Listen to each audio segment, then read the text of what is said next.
സ്റ്റാഫുമാർ വാങ്ങുന്ന പെൻഷന്റെ കാര്യത്തിലെങ്കിലും ഒരു തീരുമാനം ഈ സർക്കാർ എടുക്കാമായിരുന്നില്ലേ? ബ്ലൂ എക്കോണമിയെ കുറിച്ച് പറയുന്നത് എന്താ കാരണം? മോദി സ്കീമാണ്.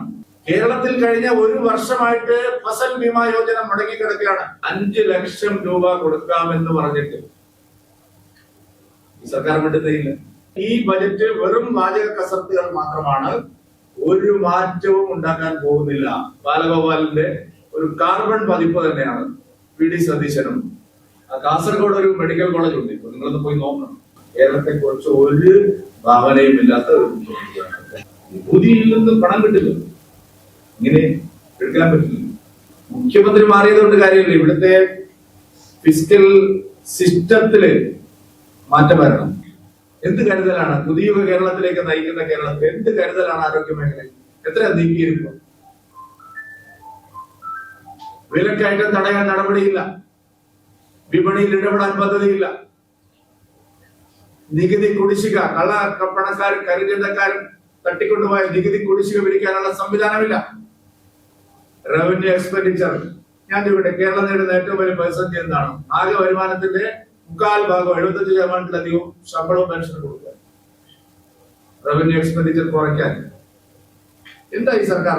ഒന്നുമില്ലെങ്കിൽ ആ മന്ത്രിമാര് പേഴ്സണൽ സ്റ്റാഫുമാർ വാങ്ങുന്ന പെൻഷന്റെ കാര്യത്തിലെങ്കിലും ഒരു തീരുമാനം ഈ സർക്കാർ എടുക്കാമായിരുന്നില്ലേ? നമ്മൾ ഏറ്റവും കൂടുതൽ വിമർശിച്ചല്ലേ പിണറായി വിജയൻ ഗവൺമെന്റ്?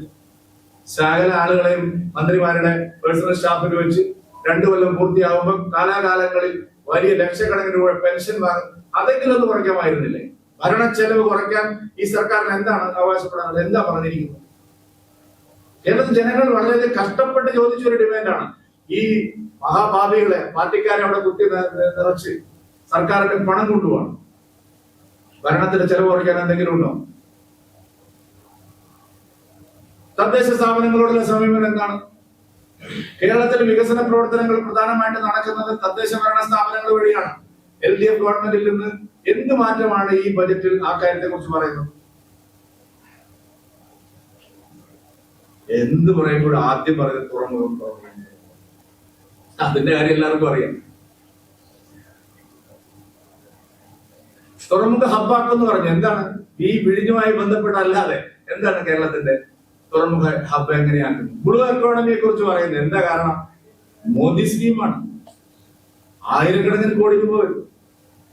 കേന്ദ്രവുമായി ബന്ധപ്പെട്ട വിഷയങ്ങളിലല്ലാതെ വേറെ ഏതെങ്കിലും ഒരു കാര്യത്തിൽ ഈ സർക്കാർ സ്വന്തമായിട്ട് നടത്തുന്നു.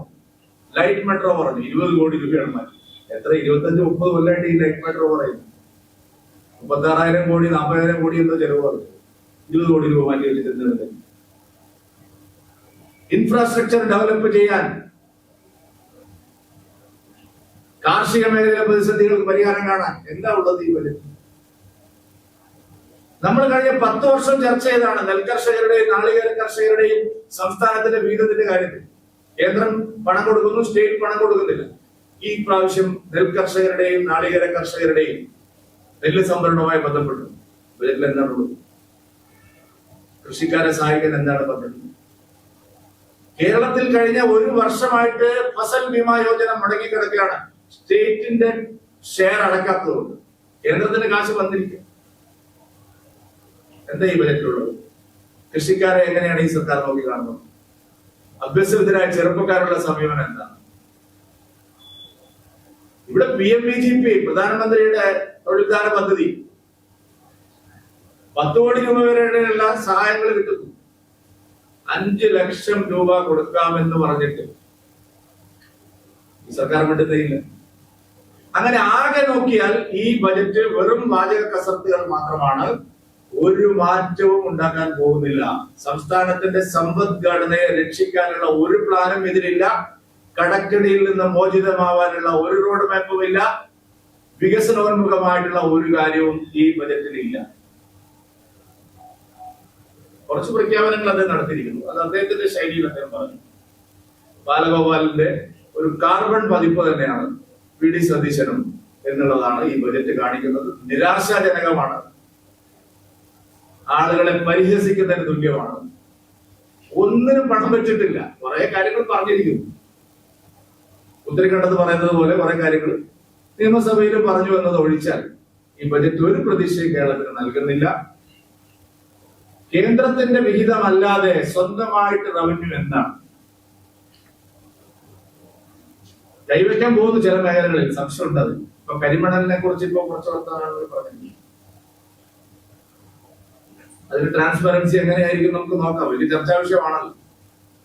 തുറമുഖത്തെ കുറിച്ച് കുറച്ച് കാര്യങ്ങൾ അദ്ദേഹം ആചാരമായിട്ട് കുറച്ച് ദിവസമായിട്ട് സംസാരിക്കും. അതിലൊക്കെ കുറച്ച് സംശയങ്ങളുണ്ട് ആൾക്കാർ. ഇപ്പൊ ഞാൻ അതിലേക്ക് പോകുന്നില്ല. പക്ഷെ ഈ ബജറ്റ് ഒരു തരത്തിലുള്ള പുരോഗമനപരമായിട്ടുള്ള ഒരു ബജറ്റ് ആണ് എന്ന് ആവശ്യപ്പെടുന്നത്. സുരേഷ് ഗോപി നേരത്തെ പറഞ്ഞു എയിംസിന് സ്ഥലം എടുത്തു കൊടുക്കണം. മെഡിക്കൽ കോളേജ് ഇവിടെ ആലപ്പുഴയിൽ ഒരെണ്ണം കൂടെ എക്സ്ട്രാ ഇല്ല. ആദ്യം ഉമ്മൻചാണ്ടി 2015 പ്രഖ്യാപിച്ച ഹരിപ്പാട് മെഡിക്കൽ കോളേജിൽ ഒരു കല്ലിട് സാറേ, 1 ലക്ഷം കല്ലെടുത്ത് വെക്കും. വയനാട് ട്രൈബൽ യൂണിവേഴ്സിറ്റിയെ കുറിച്ച് പറഞ്ഞു. കാസർഗോഡ് ഒരു മെഡിക്കൽ കോളേജ് ഉണ്ട്, ഇപ്പൊ നിങ്ങളൊന്ന് പോയി നോക്കണം.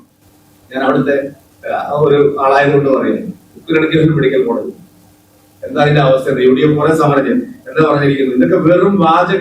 ഞാൻ പറഞ്ഞല്ലോ, ഒരു വൈറോളജി യൂണിറ്റ് ഇവിടെ ഇത്രയധികം പകർച്ചവ്യാധി പ്രശ്നം ഉണ്ടായിരിക്കുന്ന ഒരു സംസ്ഥാനത്ത് ഊരയിൽ പോയി 6-7 ദിവസം കാത്തു കിടക്കേണ്ടത് ഒരു ഭാവനയും ഇല്ലാത്തതാണ്. കേരളത്തെ കുറിച്ച് ഒരു ഭാവനയും ഇല്ലാത്ത ഒരു ആദ്യ ബജറ്റ്. ഇപ്പാടെ കാര്യം ചെന്നിത്തലോടൊന്നും ചോദിക്കും. ഉമ്മൻചാണ്ടി പ്രഖ്യാപിച്ചതല്ലേ മെഡിക്കൽ കോളേജ് അധികം വരുന്നതിന് വേണമെന്നുള്ളതിനല്ല ചോദ്യം. ഉള്ള മെഡിക്കൽ കോളേജ് ഇപ്പൊ വടകര താലൂക്ക് ഹോസ്പിറ്റലിന് 88 കോടി രൂപയാണ് കേന്ദ്ര സർക്കാർ കൊടുത്തത്.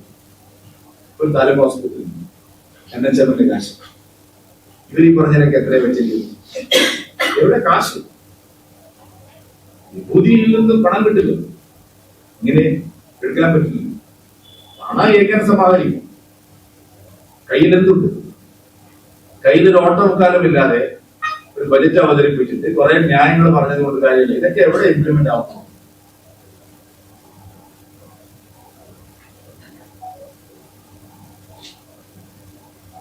സ്വകാര്യ നിക്ഷേപം കൊണ്ടുവരുമെന്നാണ്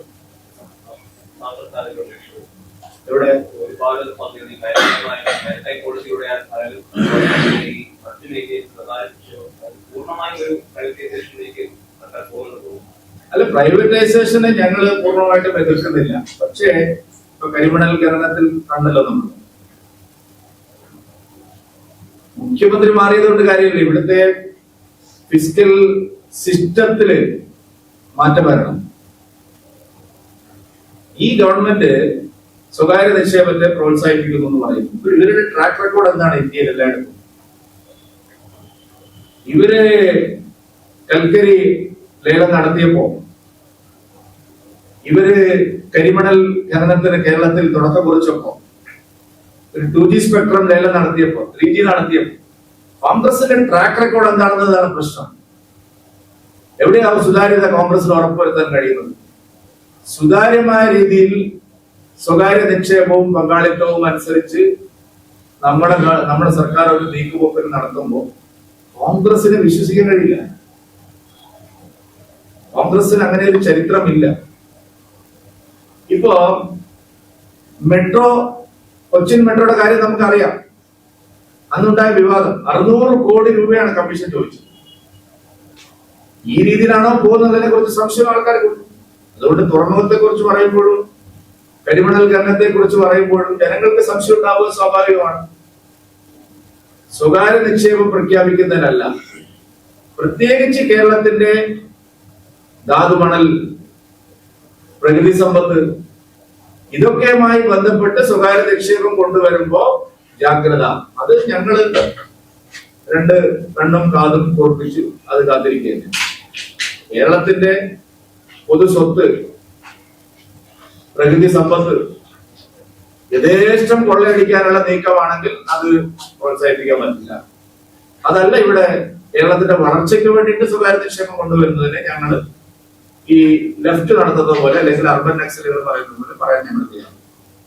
ഞങ്ങളെ സംബന്ധിച്ച് വളരെ വിഷൻ കറക്റ്റാണ്. സ്വകാര്യ നിക്ഷേപം ആവാം, പക്ഷെ പ്രകൃതി സമ്പത്ത്, ധാതുലോഹങ്ങൾ, ഇതൊക്കെയുമായി ബന്ധപ്പെട്ട് നടക്കുന്ന കാര്യങ്ങളിൽ അതീവ ജാഗ്രത വേണം. ഇപ്പോൾ തന്നെ നമ്മുടെ തോറിയം ഇതുപോലുള്ള അപൂർവമായിട്ടുള്ള ലോഹധാതുക്കൾ ഇവിടുന്ന് കടത്തിക്കൊണ്ടുപോയതുമായി ബന്ധപ്പെട്ട കേസുകൾ നടന്നുകൊണ്ടിരിക്കുകയാണ്.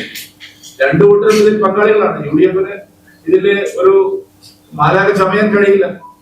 അപ്പൊ ആ വിഷയങ്ങളിൽ വേറെ സമീപനമാണ് ബി ജെ പി. ഞങ്ങളെ സംബന്ധിച്ച് സ്വകാര്യ നിക്ഷേപത്തെ ഞങ്ങൾ എതിർക്കുന്നില്ല, പക്ഷെ ട്രാൻസ്പെറൻസി വളരെ പ്രധാനമാണ്.